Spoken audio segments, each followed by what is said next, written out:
તો રાજ્યમાં આગની ઘટનાઓમાં દિવસે ને દિવસે વધારો થઈ રહ્યો છે, ત્યારે ફરીવાર રાજ્યભરમાંથી આગની ઘટનાઓ સામે આવી છે। સાબરકાંઠામાં પ્લાસ્ટિકની ફેક્ટરીમાં આગ, મોડી રાત્રે આગ લાગતા અફરાતફરી મચી ગઈ। કમ્પાઉન્ડમાં રાખેલા તૈયાર સામાનમાં આગ લાગતા ભારે નુકસાન થયું છે। તો બીજી તરફ દાહોદમાં ભાટીવાડામાં એનટીપીસીના નિર્માણધીન સોલાર પ્લાન્ટમાં આગ લાગી હતી। આગ એટલી વિકરાળ હતી કે 8 કલાક બાદ આગ પર કાબુ મેળવાયો છે। સદનસીબે ઘટનામાં કોઈ જાનહાનિ નહીં। તો મહેસાણાના કડીમાં ગેસ લાઇન લીકેજ થતા આગ ભભૂકી। કડીના છત્રાલ હાઈવે પર પાંજરાપુર નજીક સાબરમતી ગેસ લાઇનમાં આગ લાગતા મોડી રાત્રે આગ પર કાબુ મેળવાયો।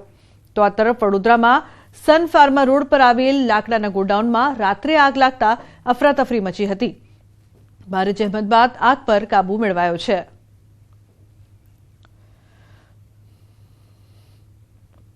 તો આગની સતત વધતી ઘટના રાજ્યભરમાંથી સાબરકાંઠા, દાહોદ, મહેસાણા અને વડોદરાથી પણ આગની ઘટનાઓ સામે આવી છે। ઉલ્લેખનીય છે કે આગ લાગતા અફરાતફરીનો માહોલ જોવા મળ્યો હતો।